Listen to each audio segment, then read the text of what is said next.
The first true light of the morning came thin and pale through the small leaded window of the vicarage bedroom, the way it had come for 22 quiet years, and Eleanor Whitfield, who had been awake for some time without quite intending it, lay still beneath the soft, worn quilt and listened to the country world coming gently to itself outside her door. She listened to the slow tick of the long case clock in the hall below, and to the small, contented murmur of the wood pigeons in the great elm at the lane's end, and to the comforting clatter of Mrs. Hale the cook setting the kettle upon the kitchen range, and she thought, with a kind of slow, tender bewilderment, that this would be the very last morning for some time that she would wake to any of these sounds at all. Her trunk stood already packed at the foot of the narrow bed, its leather straps buckled neat, its corners worn pale at the edges from the years it had served her late mother before her. Inside, it lay everything she possessed in the world that might be considered fit for a London season. 3 muslin day gowns, 2 old but freshly pressed, the third quite new and pale cream, ordered by her uncle out of guilt and fitted hurriedly the week before. A small set of plain cream silk gloves, a single ivory cameo on a fine gray ribbon that had been her mother's, a worn Morocco-bound copy of Cowper's poems, a pair of soft kid slippers, and folded beneath all of these, a square of pressed lavender from the vicarage garden tied with a thread, in the hope that it might keep the smell of home about her clothes when the smell of London tried to take its place. She rose slowly and dressed without hurry in her traveling pelisse of soft gray wool, and she pinned her long, wavy, honey-blonde hair up simply, and she tied a single small white silk ribbon through it as her mother had taught her, and she went down the narrow oak staircase one quiet step at a time, listening to the boards remember her weight. In the small flagged kitchen, she found her father already at the table, with the prayer book open before him and his spectacles pushed down upon his nose, and he looked up and smiled at her, with that very particular kind of smile a country father smiles at a daughter he has loved for 22 years and is now sending out for a little while into a world he does not entirely understand. "You have eaten?" he asked gently. "I shall, Papa," she said gently in return. Mrs. Haley set bread and butter and a small cup of weak tea before her, and Eleanor ate as much as she could, and her father read aloud from the morning psalm in a soft, low voice that did not hurry. And the wood pigeons murmured on, and the kettle sang, and the climbing rose at the kitchen window dropped a single soft pink petal upon the sill, as if in a kind of small, private blessing. When the small post-chaise from the village inn came rumbling slow up the lane at the appointed hour, the Reverend James Whitfield rose and went out to meet it, and Eleanor followed, and Mrs. Hale followed, weeping softly into her apron and pretending she was not. The driver, a kindly man who had known Eleanor since she was a child of 6, lifted his hat and said it was a fine, soft morning for the beginning of a long road, and he set her trunk up behind without making any fuss about it. Her father took her 2 small hands in his 2 large warm ones and held them a moment, and then he reached into his coat pocket and brought out a small worn prayer book bound in soft black leather, the gilt of its title quite rubbed away by many years of country reading. He pressed it into her hands. "It was your mother's," he said very gently. "She carried it with her to her own first London visit when she was just your age. I should like for you to carry it with you to yours." Eleanor could not at first speak for the small, bright tears that rose suddenly in her warm, gray-blue eyes, and so she only pressed the little book against her heart and nodded, and her father bent and kissed her once upon the brow, slow and tender, and stepped back. "Be kind, my dear," he said. "Be kind and be patient and be yourself. The world will sort itself round you in its own time." And so, with the soft pink climbing roses nodding at the parsonage door, and her father standing tall and quiet upon the threshold, and Mrs. Hale waving from the gate, Eleanor Whitfield climbed up into the small post-chaise on a fine morning in the early spring of 1814 and began the long, slow journey down to London for her first and only season. The road was long and the road was kind. It carried her gently out of the green Cotswold valley she had known all her life, past hedgerows white with May blossom and meadows soft with new lambs, past the small gray churches of villages, whose names she had only ever read in her father's lists of clerical correspondence, past inns where the chaise stopped to change horses, and where she was given thin tea and bread and butter and the polite curiosity of strangers. She watched the country slide past the window, and she held the worn prayer book in her gloved hands, and she thought, with that same slow, tender bewilderment, that perhaps it would not be so very dreadful after all. It was just past 4 o'clock of the second afternoon when the chaise came at last into the wide grey streets of London, and Eleanor sat very upright and looked out of the window with her warm grey-blue eyes wide, and she saw the great houses of stuccoed cream and the iron railings painted black, and the lamplighters not yet abroad, and the maidservants on the area steps shaking out their dusters into the cool spring air. And she thought, very privately, that London was bigger and softer and stranger than she had imagined, and that it smelled of coal smoke and horses and faint lilac from some unseen garden, and that she should very much like to write all of it down in a letter to her father as soon as she was able. The chaise turned at last into a quiet broad street in Mayfair, where the houses stood tall and elegant behind their black railings, and it drew up before a handsome stone-fronted townhouse with a polished brass knocker upon its dark green door. And the driver climbed down and rang the bell, and the door was opened by a stout gray-haired butler in a coat of dark plum, who bowed gravely and said, "Miss Whitfield, I believe? Her ladyship has been expecting you these 2 hours and a half."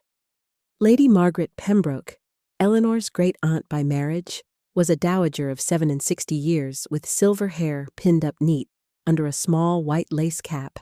and kind hazel eyes that had seen a great deal of the world without being soured by any of it, and she rose from her chair in the warm, rose-papered drawing-room with both her thin, lavender-gloved hands held out in welcome. "My dear child," she said in a voice that was both brisk and tender, "come and let me look at you. Yes, yes, you have your mother's eyes exactly. I see it at once. Sit down, sit down. Hooper, the tea, if you please. And the seed cake. The good seed cake, mind, not the other."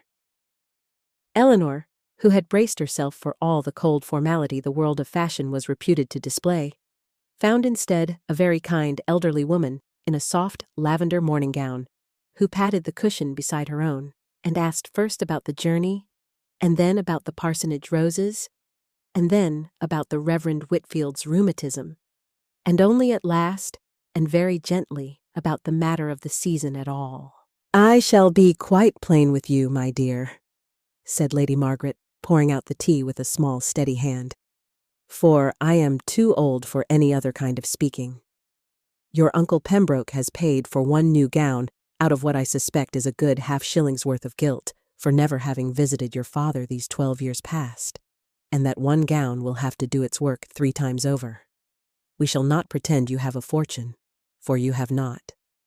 We shall not pretend you have a great many connections, for you have not. What you have, my dear, is a quiet good face and a quiet good heart, and in my long experience these 2 things do, in the end, find one another out. Now drink your tea and eat your seed cake, and we shall speak no more of it tonight." And Eleanor, who had been quite prepared to be made to feel small, was instead made to feel rather steadier than she had felt in 3 days, and she drank her tea slowly and ate her seed cake gratefully, and outside the long sash window of the rose-papered drawing-room, The soft spring light of London settled gently upon the polished mahogany furniture, and upon the small, honey-colored King Charles spaniel called Biscuit, who had come padding in on silent paws to lay his long, silky ears upon Eleanor's slipper. And somewhere quite near a church bell rang the half-hour very softly, and Eleanor thought, with a small, slow, private gladness, that perhaps, after all, it would be possible to bear it. The new gown, when it came at last from the dressmaker's 3 days afterward, was the simplest gown the dressmaker had been able to make for the modest sum allotted, and Eleanor stood very still upon the small carpeted step in the dressmaker's quiet back room, while a kindly woman with pins between her lips made the last small adjustments to the high-waisted pale cream Regency muslin, with its short puffed sleeves and its modest scoop neckline edged neatly in fine white lace. "You look a perfect picture, miss," said the dressmaker softly, stepping back at last with her hands clasped before her apron. "If I may make so bold, a perfect, quiet picture. The other ladies wear a great deal more of everything, but you, I think, shall wear just enough." Eleanor looked at her own reflection in the long pier glass and saw a slender young woman of 22, with her honey-blonde hair pinned up simply, and her warm gray-blue eyes a little uncertain, and the small ivory cameo at her throat, and she thought that perhaps the dressmaker was being kind, and that perhaps she was right after all. She thanked the woman gently and paid the small sum agreed, and walked back across the cool spring afternoon to Lady Margaret's house in Mayfair, with the gown carefully wrapped in soft tissue, and her mother's prayer book tucked safely in the small reticule at her wrist. The first event of the season was a quiet musical evening at the house of Lady Margaret's old friend Mrs. Endicott, a soft-spoken widow of comfortable means who lived in a handsome corner house in Brook Street, and who had agreed, as a particular favor, to introduce Eleanor by way of an evening at which there should be a great deal of pleasant Italian aria and very little dancing. Eleanor wore the new pale cream gown, and she sat very still in a small gilt chair at the back of the drawing-room, and listened to a stout tenor sing softly of love. And she found that she was perfectly contented, and that the elder ladies upon either side of her smiled kindly,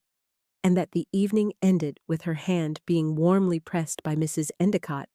and a particular invitation to call upon her at any time at all. The second event of the season was a small breakfast at the house of a distant cousin of Lady Margaret's, where the company was mostly of married people of middle years,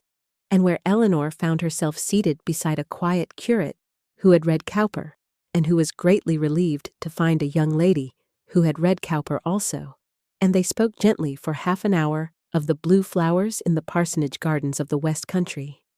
And Eleanor walked home along the soft afternoon streets of Mayfair with her great-aunt, and thought again that perhaps the season would not be so very dreadful after all.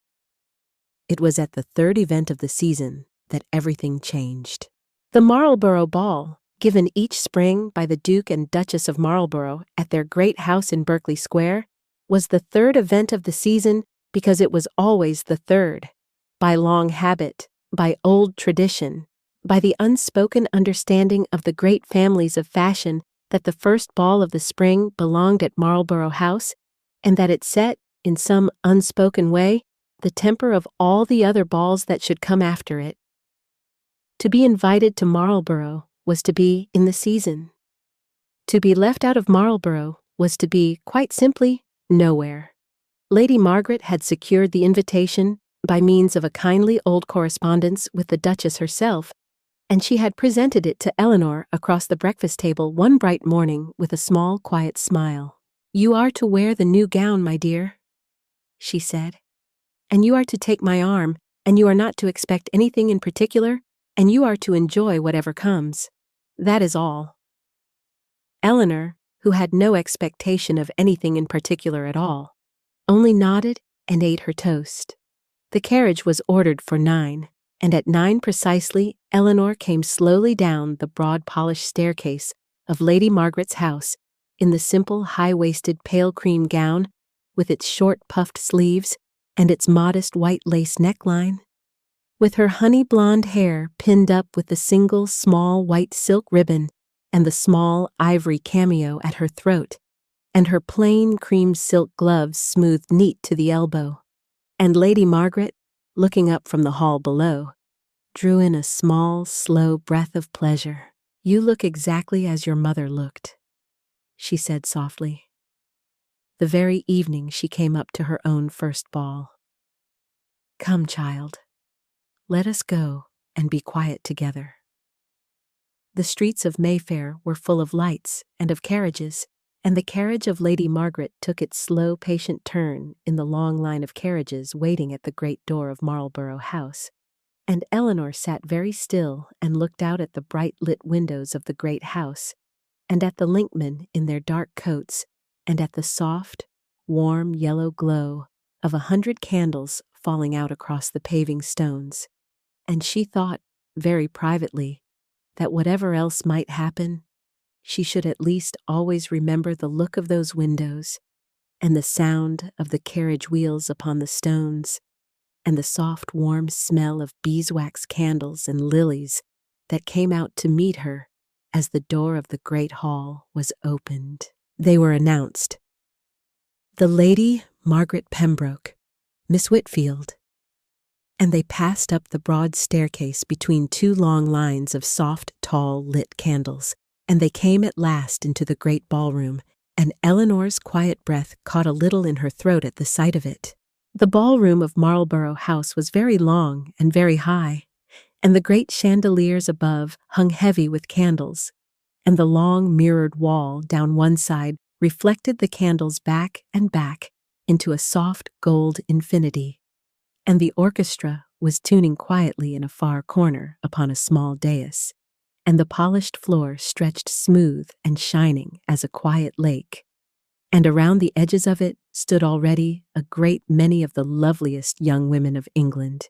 in gowns of pale rose and pale blue and silver and soft sea green, with feathers and pearls and bright eyes, and beside them stood a great many fine young men in dark tailcoats and white cravats and gleaming polished boots, and the whole great room hummed gently with the soft murmur of conversation and the small, bright laughter of those who knew themselves to be exactly where they wished to be. Lady Margaret, with her thin, gloved hand quite firm upon Eleanor's wrist, drew her gently through the soft, warm crowd toward the long, mirrored wall. "We shall stand here, my dear," she said quietly, "until we are spoken to. It is quite the proper thing." And so they stood, and Eleanor stood very still beside her great aunt, with the quiet, good face of a girl who has been told all her life to be patient. And she watched the soft candle-lit room, and she waited. She did not have to wait very long for the first laugh. It came from a small group of 3 young women standing perhaps a dozen paces away. A tall, slender beauty in a gown of palest rose pink, with a great deal of silver embroidery at the hem, and a smaller, dark-haired beauty in pale blue, with a little wreath of small silk roses in her hair, and a third in soft sea green, with a single great pearl drop at her throat. And Eleanor saw the tall one's pale fan rise quickly to half cover her smiling mouth, and she saw the 3 of them lean their bright heads close, and she saw, quite distinctly, 3 pairs of bright eyes glance once toward her own pale cream gown, and then quickly away again, and she heard, very softly, the small, bright laugh. Lady Margaret heard it too. Her thin, lavender-gloved hand tightened a very little upon Eleanor's wrist. "Pay them no mind, my dear," she said very quietly. "They are only girls." Eleanor did not answer. She kept her face very quiet, and her warm, gray-blue eyes very steady, and she watched the room, and she thought, with a small, slow, private composure, that her father had told her to be kind and to be patient, and to be herself, and that none of these three things had anything in particular to do with the laughter of three young women in pale rose and pale blue and pale sea green. But the laugh, once begun, did not end. It traveled, as such laughs in ballrooms travel, by very small private signals. A fan lifted here, a head bent there, a glance exchanged, a small bright smile half hidden behind a glove. It traveled to the four young men standing nearest, who looked once at Eleanor and then looked away with a careful, elaborate kindness that was in its own way a kind of unkindness. It traveled to the next group, and the next, and the next. And Eleanor, standing very still against the mirrored wall in her simple pale cream gown, with her plain cream silk gloves smoothed to her elbow, and the small ivory cameo at her throat, understood, with a slow, quiet sinking of her quiet, good heart, that some unspoken word had gone round the room before her, and that she was, without ever having spoken to a single one of these bright, laughing strangers, all ready to be left alone. The orchestra, which had been tuning, struck up at last for the first set. The fine young men bowed gracefully to the bright young women, and the bright young women curtsied gracefully back, and the long pairs of dancers formed up upon the polished floor, and the soft, warm light of the chandeliers fell upon 100 raised gloved hands and 100 soft smiles, and Eleanor stood beside her great-aunt against the mirrored wall and watched, and not one of the fine young men looked once toward her. The first set ended and the second began, and Eleanor was not asked. The second set ended and the third began, and Eleanor was not asked. The tall, slender beauty in pale rose pink danced the third set with a fair young viscount with a pleasant face, and she laughed her small, bright laugh as she passed. And she let her bright eyes rest a moment upon Eleanor's quiet face as she passed, and she let them slide away again quite slowly, and Eleanor felt the small, bright cold of it against her warm, gray-blue eyes, and she lowered them very gently to the polished floor, and she did not look up again for some time. Lady Margaret, beside her, said nothing. Lady Margaret had lived long enough in the world to know that there were certain unkindnesses against which a great-aunt of 67 could do very little, and that the only proper answer to them was a very quiet, steady standing still beside the person whom they were aimed at. And she stood very quiet and very steady,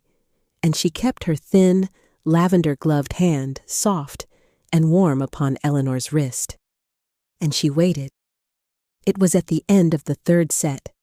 just as the orchestra was lowering its bows and the dancers were dispersing back toward the edges of the room, and the first soft murmur of a refreshment interval was beginning to rise,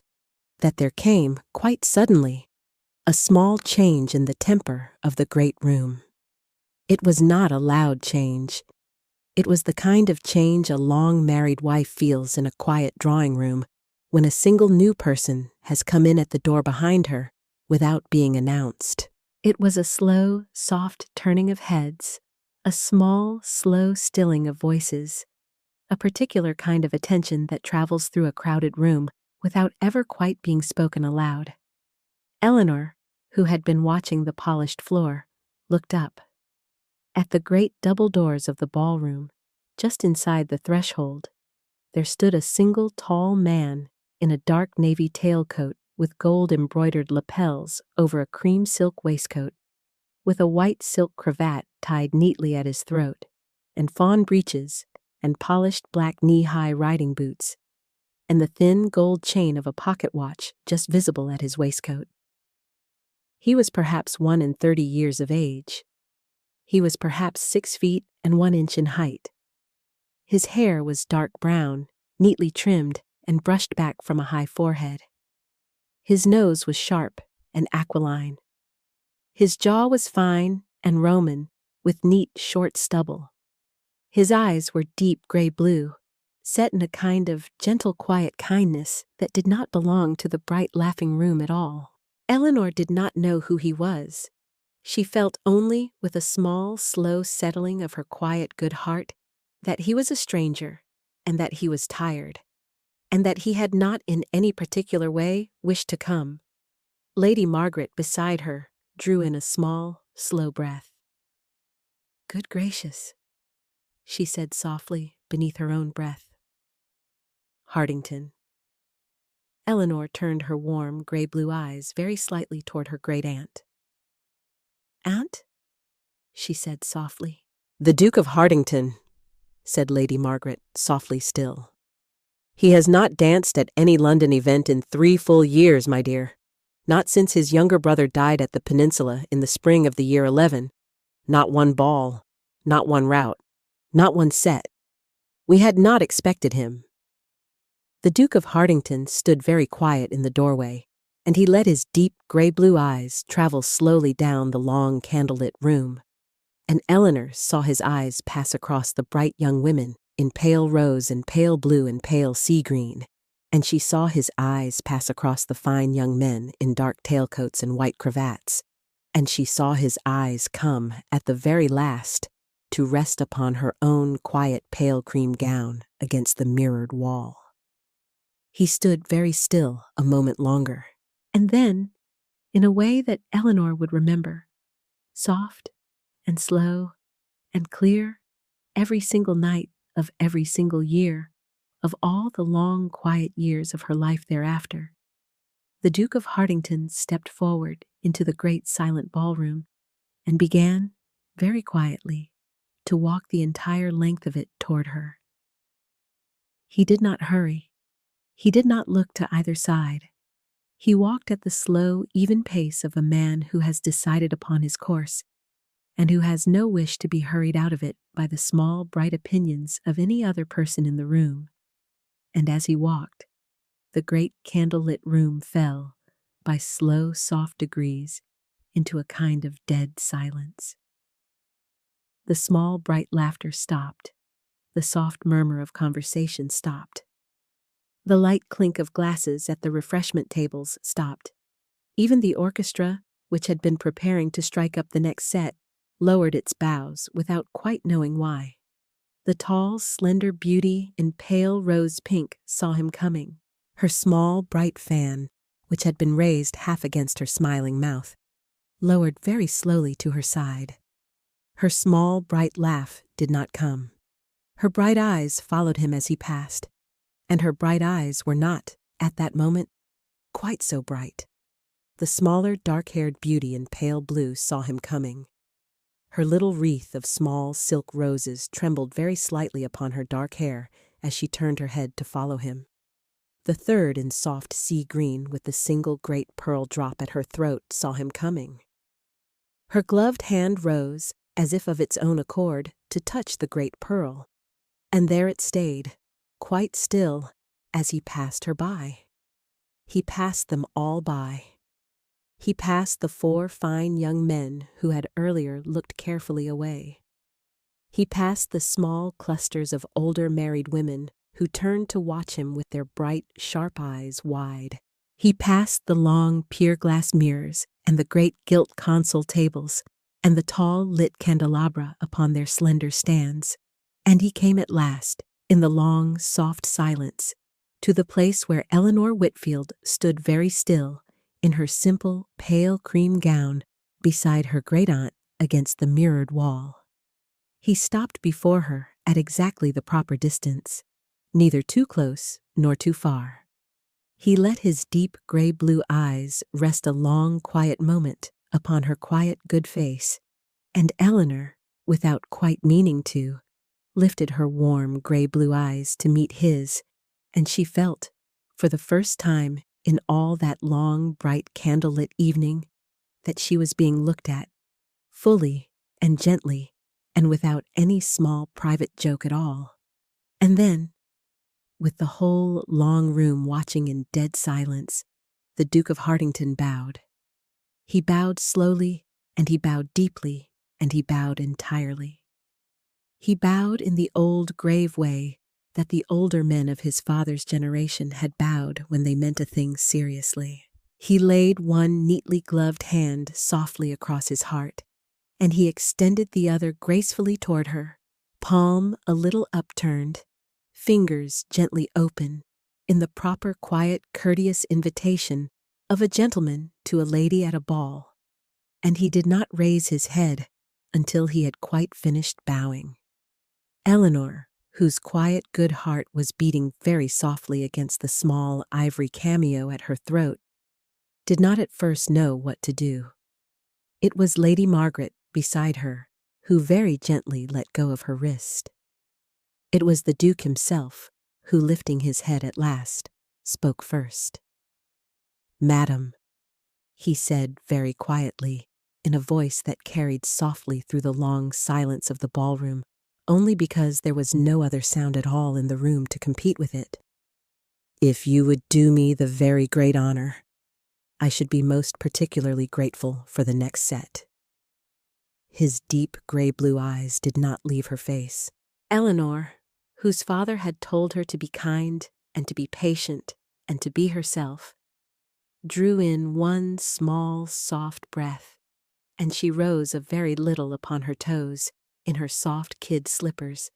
and she dropped him with all the slow, careful country grace she had been taught at the parsonage by her late mother,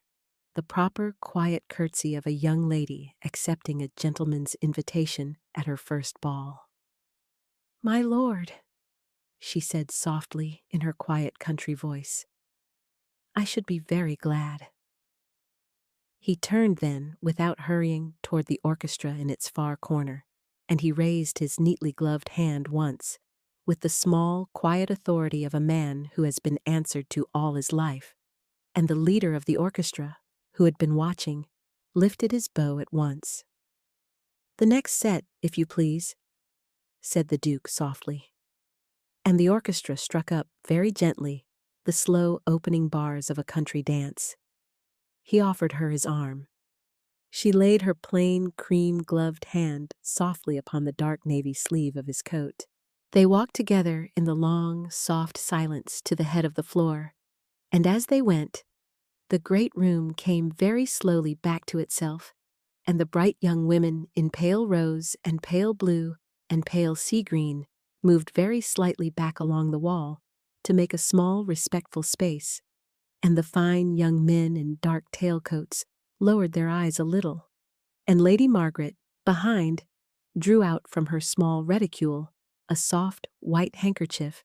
and pressed it very gently against her own kind hazel eyes. The dance was a slow, gentle country dance, the kind Eleanor had danced 100 times in the village hall at home, and the Duke moved through its quiet figures with the easy grace of a man who had grown up in country houses, and he kept his deep gray-blue eyes mostly upon her face,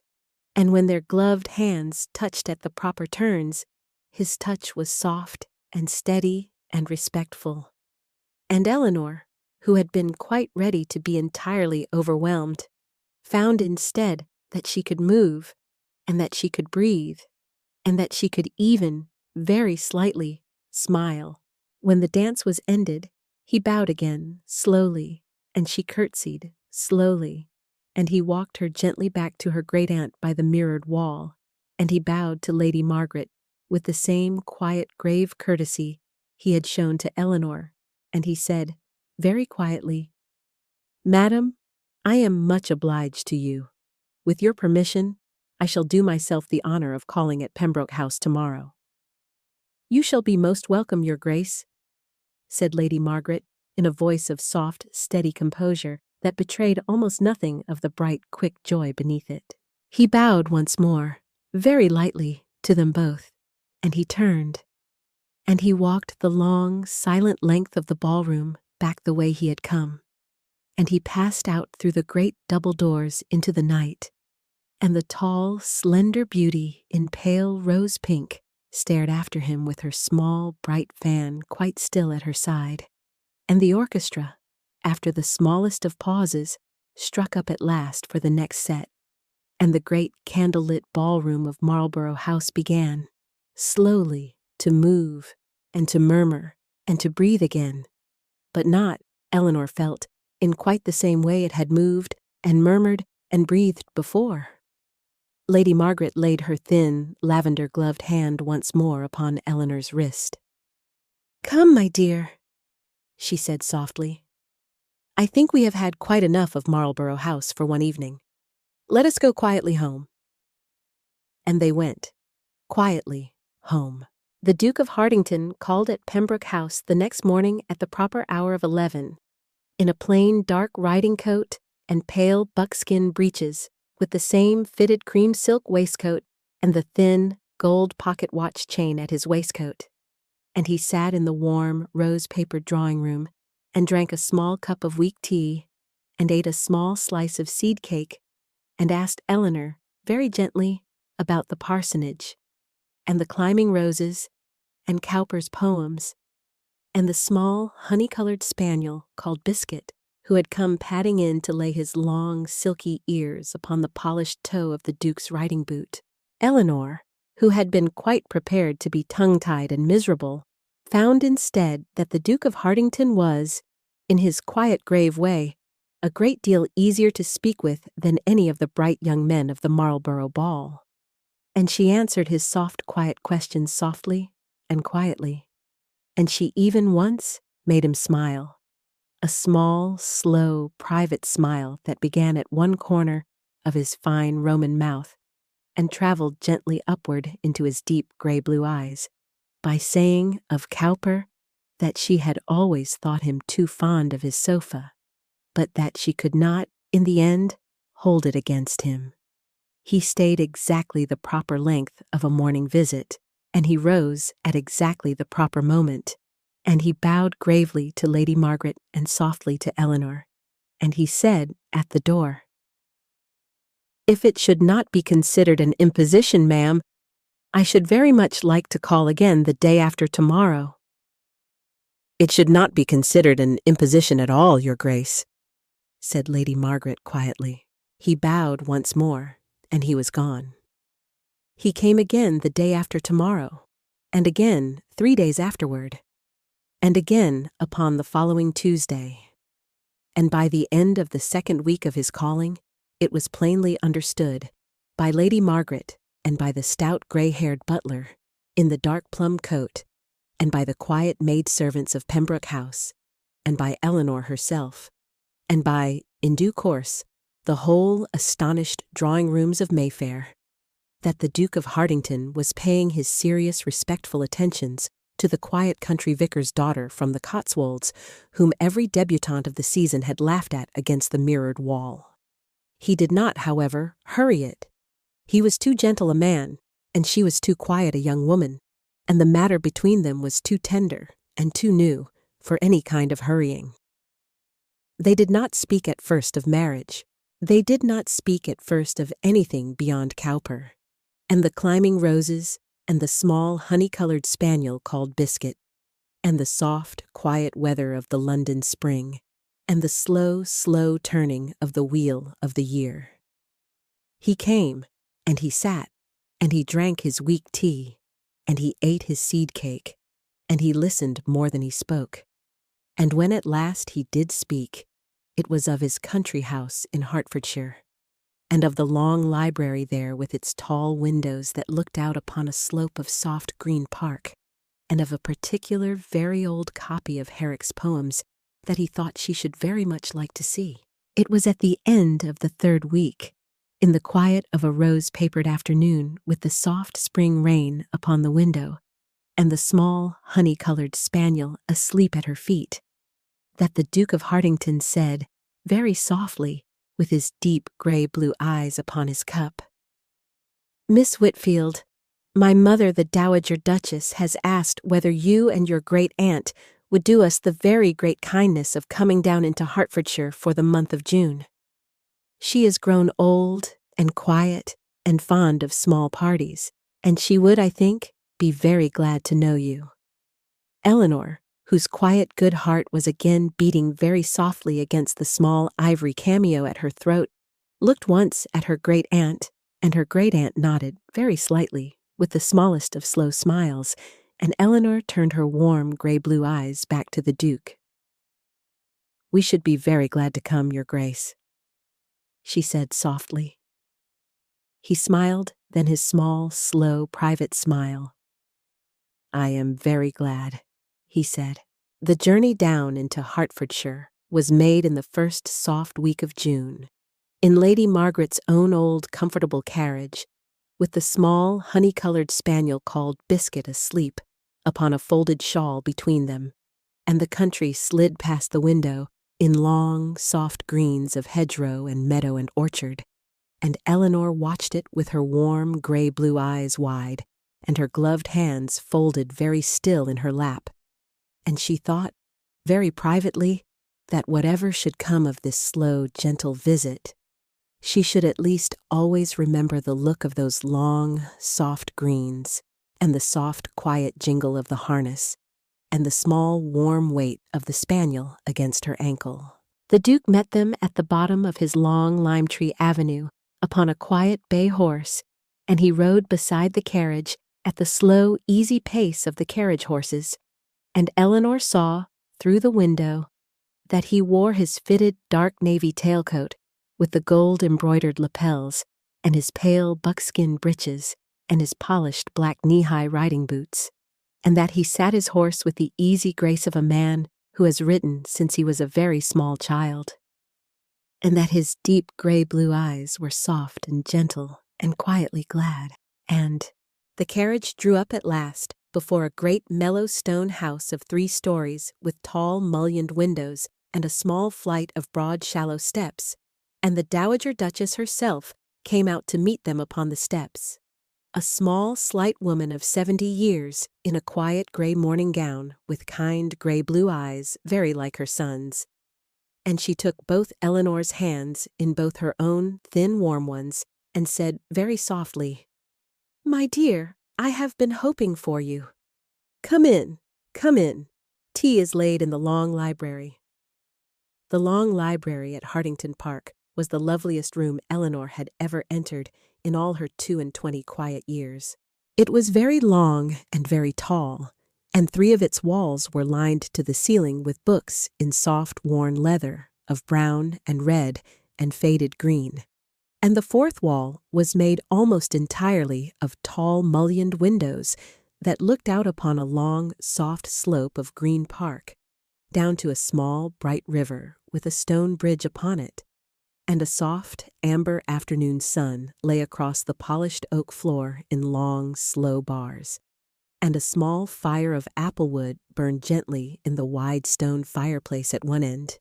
and the smell of the whole room was the smell of leather, and beeswax, and applewood smoke, and old paper, and faint lavender.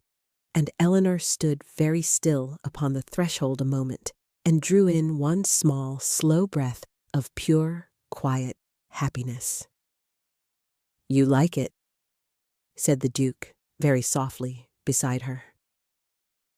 "Oh, yes," said Eleanor, very softly in return. "I had hoped you would,"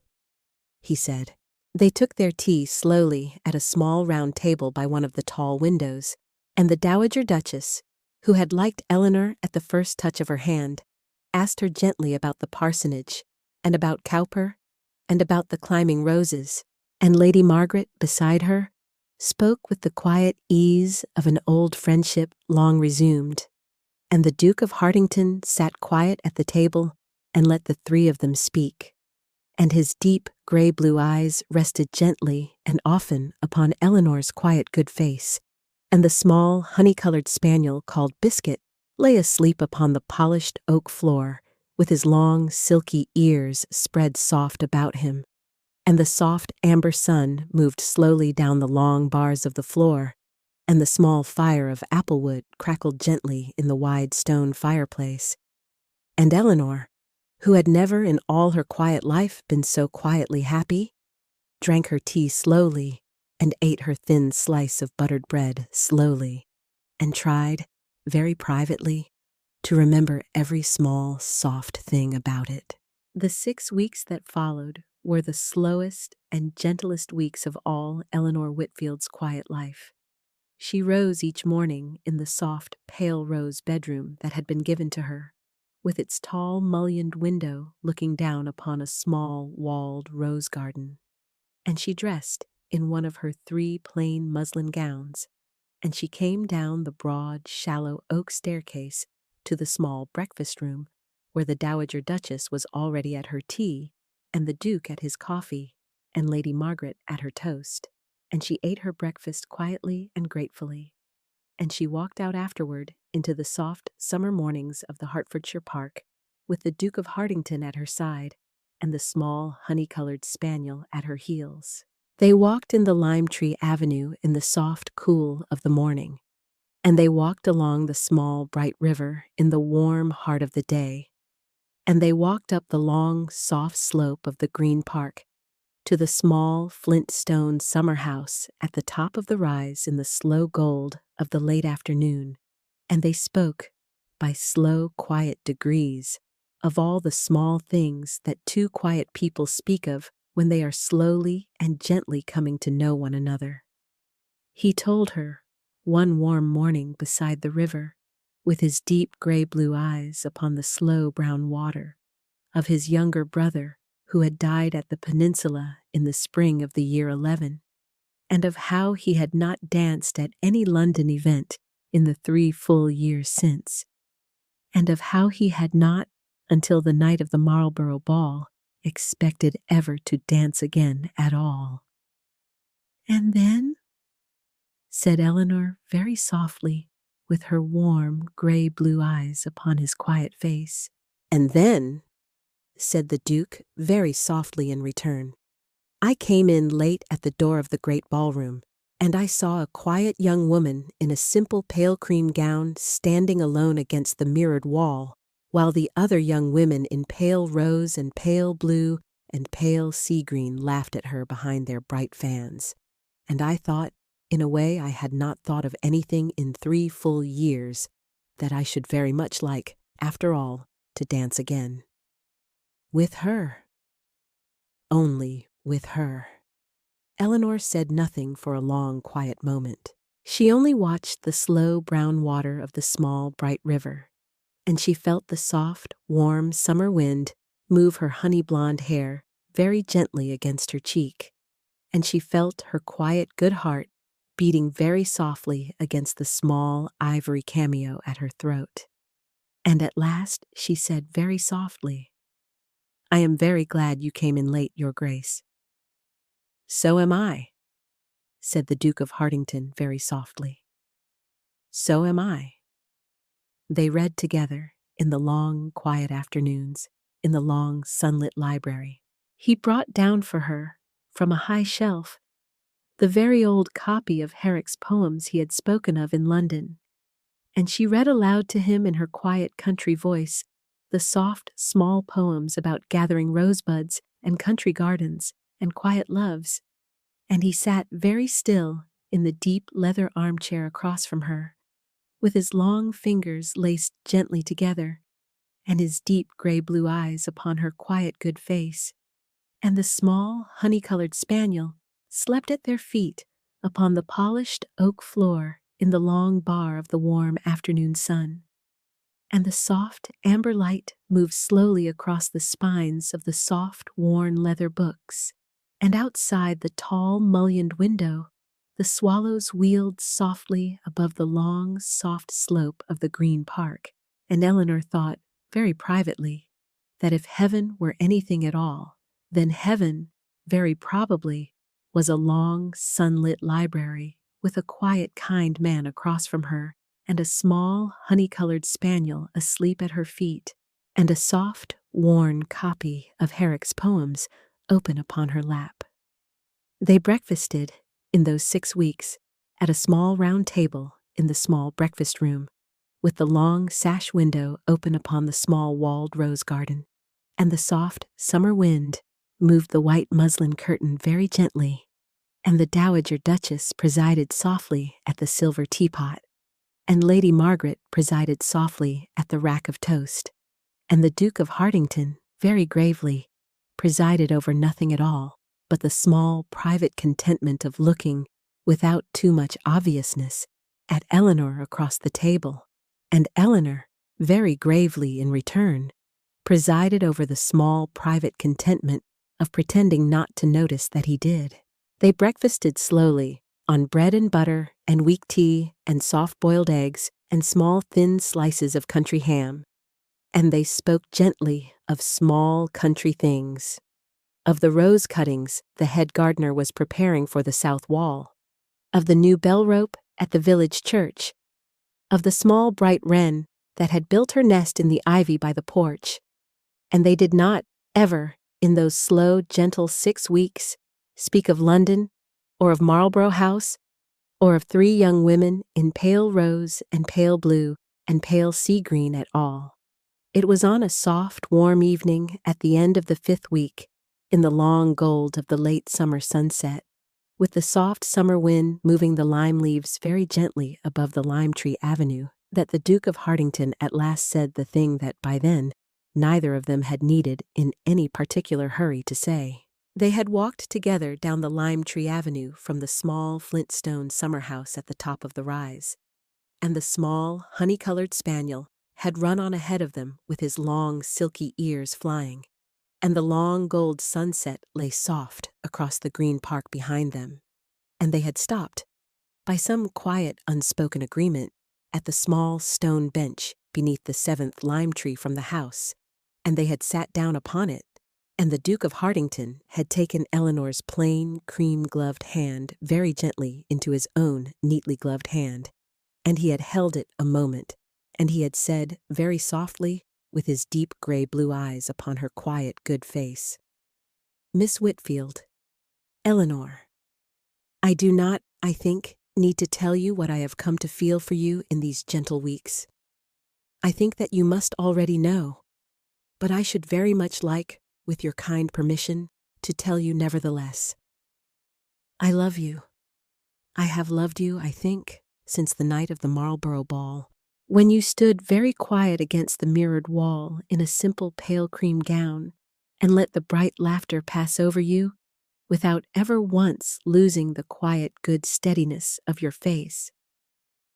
I should very much like, if you should be willing, to make you my wife. I have spoken to your father by letter. He has very kindly given his consent. The rest is yours to give, or to withhold, as you should think proper." Eleanor, whose quiet good heart was once again beating very softly against the small ivory cameo at her throat, did not at first speak. She only let her plain, cream-gloved hand stay very still and warm in his, and she let her warm, gray-blue eyes rest upon his quiet face, and she let the soft, warm summer wind move the loose strand of her honey-blonde hair very gently against her cheek. And at last she drew in one small, slow breath, and she said very softly, "Yes, Your Grace, with all my quiet good heart. Yes." He raised her plain, cream-gloved hand slowly to his lips, and he kissed it once, very gently, just above the knuckle, and he laid it gently back into her lap, and he sat very still beside her upon the small stone bench beneath the 7th lime tree from the house, and the long, gold sunset lay soft across the green park behind them, and the small honey-colored spaniel came back at last from his run and laid his long silky ears upon the polished toe of the Duke's riding boot, and somewhere very near a wood-pigeon murmured softly in the lime leaves above, and Eleanor thought very privately that the whole quiet world in that quiet moment had come at last very gently to itself. They walked back together to the great house in the long quiet of the gathering dusk, and they did not speak at all, because there was, for the moment, nothing further that needed to be spoken, and at the small flight of broad, shallow steps at the front of the house they parted with one slow, soft pressure of the gloved hand, and the Duke of Hartington went away to his own apartments to write, that very night, a long, quiet letter to the Reverend James Whitfield in the Cotswolds, and Eleanor went up the broad, shallow oak staircase to her own pale rose bedroom with the small, honey-colored spaniel at her heels, and she sat down very slowly upon the edge of her bed with her mother's worn black prayer book in her hands and she opened it to the page she had read every morning for 10 years, and she said, very softly, the small private prayer she had been taught by her mother as a child. And she added, very softly, at the end of it, a small new private thanksgiving of her own. The remaining week of the Hertfordshire visit was a slow, gentle week of small, quiet plans. The Dowager Duchess, who had liked Eleanor at the first touch of her hand, and who liked her now a great deal more, took her into the small morning room and drew out from a velvet box the soft, small cluster of old family pearls that had been her own mother's,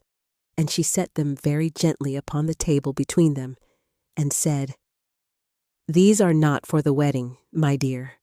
for the wedding shall be quiet and country and your own. These are for afterward, for the small, soft evenings of a long, quiet life. Wear them when you think of me." And Eleanor, whose warm, gray-blue eyes were once again very bright with quiet tears, took the small, soft cluster of old family pearls into her gloved hands and pressed them gently against her heart, and said very softly, "I shall, Your Grace, always." They returned to London at the beginning of the second week of July, and the small remainder of the season was, for Eleanor, a slow, gentle blur of soft morning visits and small, quiet breakfasts, and one further evening at the house of Mrs. Endicott, where the stout tenor sang again of love, and where Eleanor sat very still in a small gilt chair at the back of the drawing-room with the Duke of Hartington beside her, and where every guest in the room, by some quiet, unspoken understanding, knew that the matter was settled, and that no further small, bright laugh would ever again be permitted to travel toward her in any drawing-room of Mayfair at all. She did not see, in that small remainder of the season, the tall, slender beauty in pale rose pink with the silver embroidery at the hem, nor the smaller dark-haired beauty in pale blue with the little wreath of small silk roses, nor the third in soft sea green with the single great pearl drop at her throat. She heard, very softly and at second hand, that the tall, slender beauty in pale rose pink had become engaged to a stout middle-aged baronet from Yorkshire, and was reported to be not quite so bright in her laughter as she had been, and she heard, very softly and at second hand, that the smaller dark-haired beauty in pale blue had been sent home to the country in some private disgrace concerning a letter, and she heard, very softly and at second hand, that the third in soft sea green had been observed weeping into her sea green sleeve at a small private breakfast in Hanover Square, and she felt, for each of them in turn, a small, slow private kindness that surprised her gently, and she did not, in the end, hold any of it against any of them at all. At the end of July she went home, with her great-aunt and the small honey-colored spaniel and her 3 plain muslin gowns, and her mother's worn black prayer book, and her single ivory cameo on its fine gray ribbon, by slow, easy stages of post-chaise, back across the long, soft greens of the English country, back into the small, green Cotswold valley she had known all her life, back along the narrow lane between the hedgerows white with the late May, back at last to the small, thatched stone parsonage with the climbing roses around the door, and her father came out very slowly upon the threshold, and Mrs. Haley came out very slowly upon the threshold behind him, and the small, honey-colored spaniel ran very quickly across the small, flagged courtyard to the kitchen door, with his long, silky ears flying, and Eleanor climbed down very slowly from the post-chaise into her father's 2 large, warm, waiting arms, and she did not speak for a long, quiet moment, and her father did not speak for a long, quiet moment, and at last her father said, very softly, with his quiet country voice quite low, "Welcome home, my dear.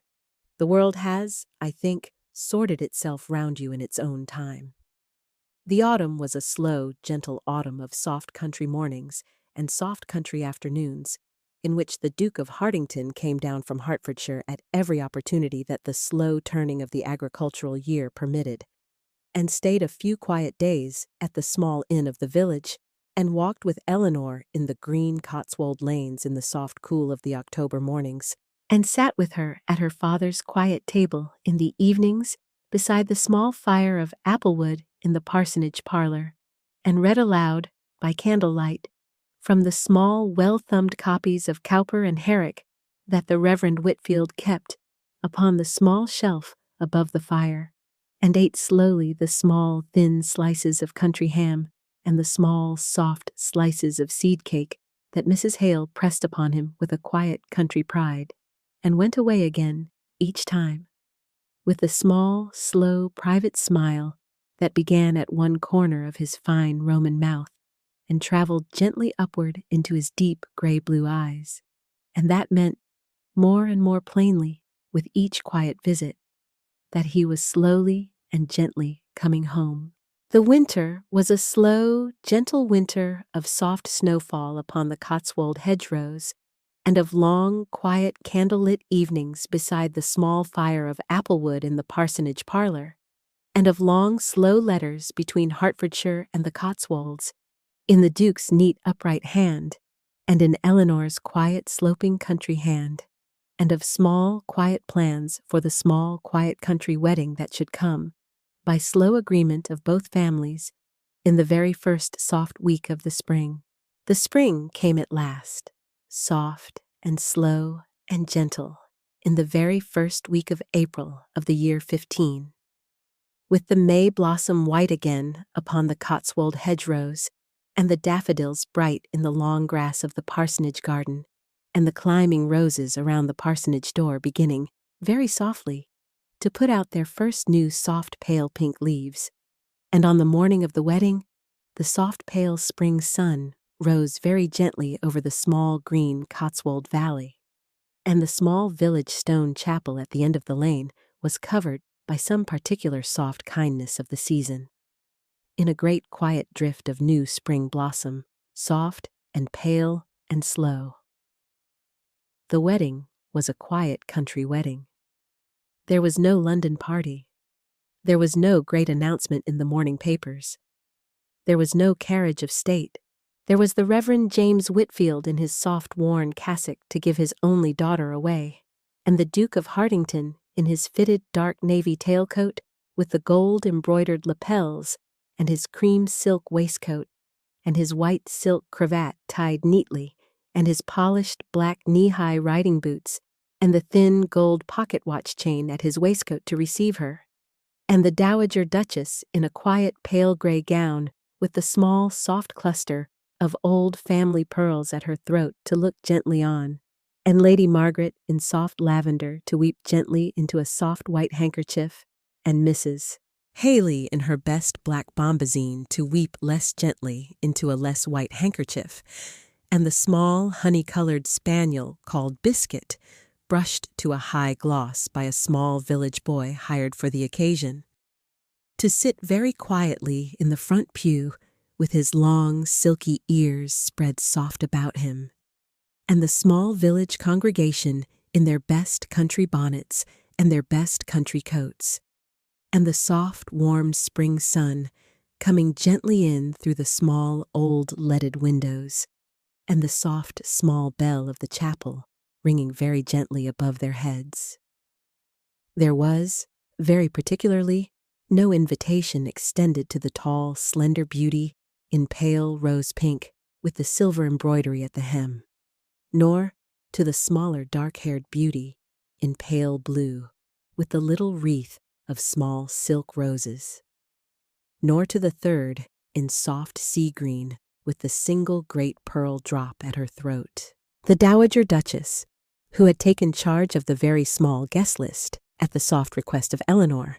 had said quietly to Lady Margaret over their tea one quiet afternoon in February, "We shall have only those, my dear, who have ever been kind to her. I think the list will be quite short enough." And Lady Margaret had nodded very gently over her teacup and had said, "I think it shall, Your Grace." I think it shall." And the matter had been settled without any further word at all. Eleanor wore, for her wedding, the simple high-waisted pale cream Regency muslin gown with its short puffed sleeves and its modest white lace neckline that her Uncle Pembroke had, all those long, soft months ago, bought for her in a single moment of guilt. And she wore her mother's small ivory cameo on its fine gray ribbon at her throat. And she wore her plain cream silk gloves smoothed neat to her elbow. And she carried, in her gloved hands, a small, soft posy of white country may blossom and pale pink climbing rose, tied with a thin white ribbon that Mrs. Hale had cut for her at first light from the parsonage door. And she pinned her long, wavy honey blonde hair up simply with the single small white silk ribbon that her mother had taught her when she was a very small girl, was quite enough of an ornament for any quiet country bride. She came up the small flagged path of the chapel upon her father's arm in the slow, gentle morning light, with the spring blossom drifting very softly down from the apple trees upon either side of the path, and the soft small bell ringing very gently above her, and the small honey-colored spaniel watching very still from the chapel door. And she came at last to the small stone porch, and her father stopped a moment and looked down at her and said, very softly, with his quiet country voice quite low, "Be kind, my dear. Be kind, and be patient, and be yourself. The world has sorted itself round you, exactly as I told you it should." And Eleanor, whose quiet good heart was beating very softly indeed against the small ivory cameo at her throat, looked up at her father with her warm gray-blue eyes, very bright and very steady. And she said, very softly, "Yes, Papa, I shall." They went in together up the small, short aisle of the small village stone chapel in the soft, warm spring sun. And the small village congregation rose very gently to their feet, and the Duke of Hartington turned at the small altar rail and watched her come, and his deep gray-blue eyes were soft and gentle and very glad, and his small, slow, private smile began at one corner of his fine Roman mouth and traveled gently upward into his eyes. And Eleanor felt, with the same slow, tender bewilderment with which she had felt her last morning at the parsonage and her first walk up the broad, polished staircase of Marlborough House, and her first slow walk down the long lime-tree avenue of Hartington Park, that her quiet country life was once again, very gently, beginning afresh. The Reverend James Whitfield gave his only daughter's small gloved hand into the Duke of Hartington's neatly gloved hand, and he stepped softly back, and the village curate, a kindly young man who had read Cowper, opened the small worn prayer book and began, in a soft, quiet country voice, the slow, gentle words of the marriage service, and the soft, warm spring sun came in through the small, old leaded windows in long, slow bars upon the polished stone floor. And somewhere outside in the apple trees, a small, bright wren sang very softly. And Eleanor and the Duke of Hartington made, between them, in the soft, slow words of the prayer book, the small, quiet country promises that they had, in their own quiet way,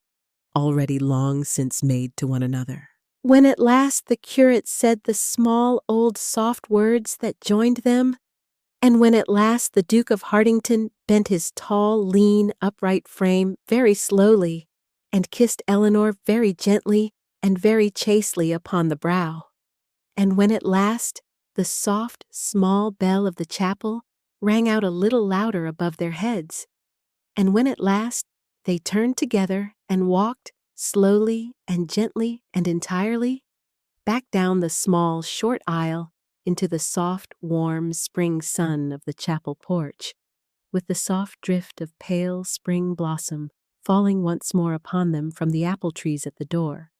and with the small, honey-colored spaniel called Biscuit running very quickly to greet them with his long, silky ears flying, and with the small village congregation gathering very gently about them with their best country smiles. and with Lady Margaret weeping very gently still into her soft white handkerchief, and with Mrs. Haley weeping very gently still into her less white handkerchief,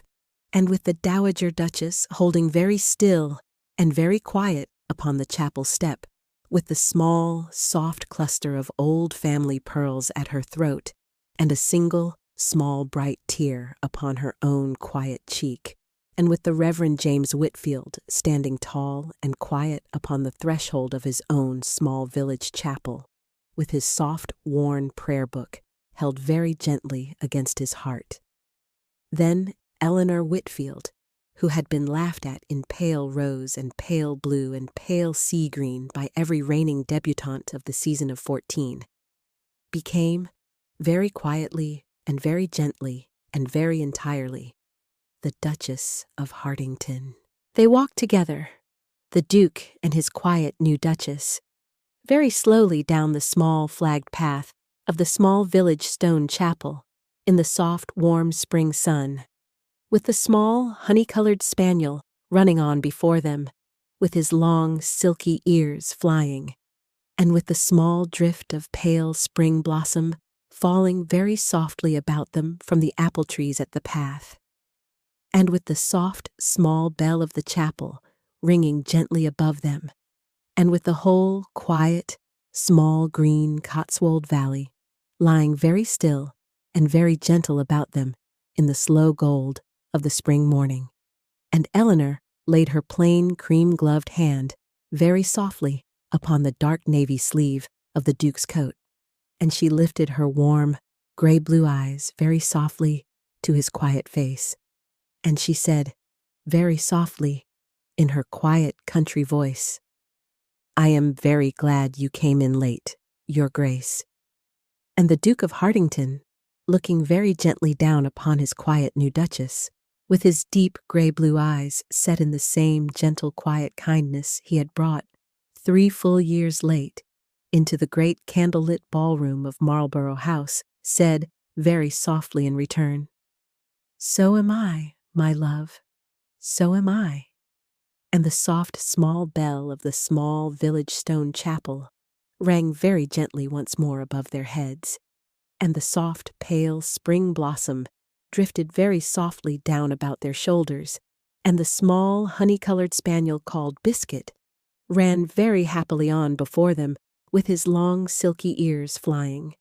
and the long quiet road of their long quiet life together opened gently and tenderly and entirely before them in the soft warm spring sun of a small green Cotswold morning in the very first soft week of the spring of the year 15. And the world, exactly as the Reverend James Whitfield had promised it would, had sorted itself very softly and very gently and very entirely round her in its own time. Sleep gently, dear listener. Sleep gently. The candles are low, and the small quiet bell has rung, and the soft pale blossom is falling, and all is well, and all is well, and all manner of thing is very gently well.